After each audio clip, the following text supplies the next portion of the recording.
রমজান মাসে এতেকাফে বসে না, ও এতেকাফ থেকে উঠে এসে বলবে যে আমি তো কিছু জানি না ভাইয়া, আরে যে মদ খেয়ে বলবে আমি তো কিছুই জানি না, আমি এখনই হজ করে আসলাম, আমি তো হাজি সাহেব, আমি কি লিখনকে চিনি। ও হচ্ছে এইরকম, ও ভণ্ড, 2 নাম্বার, নেশাখোর।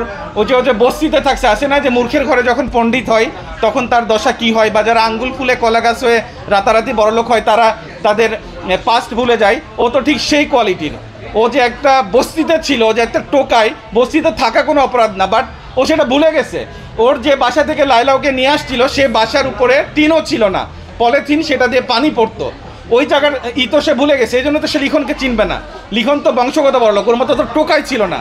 ওকে আমি বন্ধু হিসাবে সবসময় রেসপেক্ট করছি, বাট সে আদালতের দ্বারপ্রান্তে দাঁড়িয়ে যখন একটা মানুষকে হিট করতে পারে, আদালতকে অসম্মান করতে পারে, এই হিটটা সে আমাকে না করে সে আজকে আইনজীবীকে করতে পারতো, সে আজকে বিজ্ঞ জজকে করতে পারতো, সে আজকে পিপিকে করতে পারতো।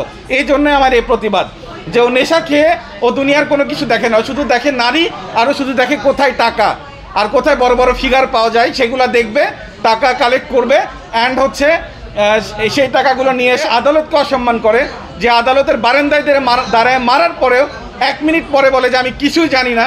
ওর মতো ভণ্ড, নেশাখোর, ওর মতো টোকায়, ওর মতো রাস্তার ছেলেকে আমি যে পরিচয় দিচ্ছি যে ও আমার ফ্রেন্ড ছিল, এটাই তো অনেক কিছু। আমি তো আর ওর মতো ওই নষ্ট না যে হচ্ছে বলবো যে আমি তাকে চিনি না। আমি তো বলছি যে মামুন আমার প্রিভিয়াস লাইফে সে আমার ফ্রেন্ড ছিল এবং তার সাথে আমার একটা ভালো সম্পর্ক ছিল, এটা অস্বীকার করার কিছুই নাই।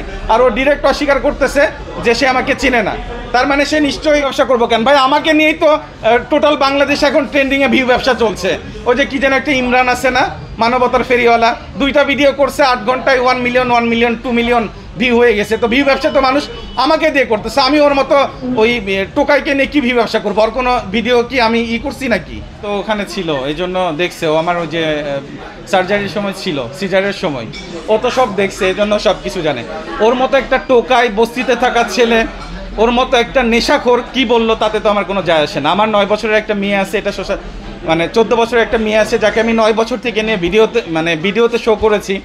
এরপরেও যদি আপনাদের কাছে বা ওর কাছে কিছু মনে হয়, এটা আমার দেখার বিষয় না, কারণ ওর মতো ড্রাগ অ্যাডিক্টেড একটা ছেলে কি বলতে পারে, কি করতে পারে, এটা আপনারা 2021 সাল থেকে দেখছেন। অ্যান্ড 2022 সাল থেকে আমাকে যেভাবে হামলা করেছে, আমাকে যেভাবে মার্ডার করার জন্য সে হত্যা চেষ্টা চালিয়েছে, এভাবে তো লায়লাকেও সে মার্ডার করার জন্য মদ খেয়ে গাড়িতে নিয়ে যে গাড়ির নিচে ফেলে দিতে লাগছিল, অ্যান্ড 15 Pro Max দিয়ে তার মুখ একদম এটাকে কি বলে, থেতো করে দিয়েছে।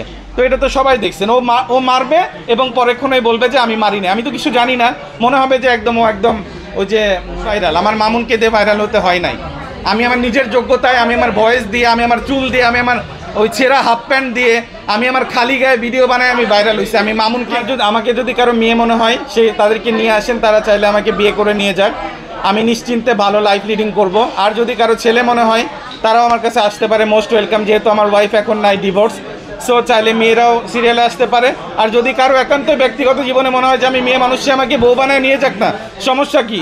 আর যদি বউ না বানাতে ইচ্ছা হয়, তার বাপকে দিয়ে বিয়ে দিক, আমি বউ হয়ে যাচ্ছি, আমাকে অ্যাটলিস্ট মা বলে ডাকতে পারে। আমার যদি ফিটনেস আল্লাহ তাআলা বানিয়েছে, তো আমার ফিটনেস যদি বড় হয়, সেটাকে আমি ওই কে আমাকে মেয়ে ভাবলো, কে আমাকে ছেলে ভাবলো, কে আমাকে ট্রান্সজেন্ডার ভাবলো, কে আমাকে হিজড়া ভাবলো, এইটা তো দেখার বিষয় না। আমারটা বড় ভাই, আমি প্রকাশ্যে খুলবো। আমি একটা ছেলে মানুষ, এতদিন একটু গেঞ্জি টেঞ্জি লাগাইছিলাম, নেক্সট টাইম এখন আমি খুলে করব, যে তোমরা দেখো, কোনো সমস্যা। মানে ব্যাক সাইড ক্যামেরাতে আমাকে দেখতে ভালো লাগে না, এই জন্য আমি মাস্ক পরে, মাস্ক আমার এটা একটা কাইন্ড অফ প্যাশন।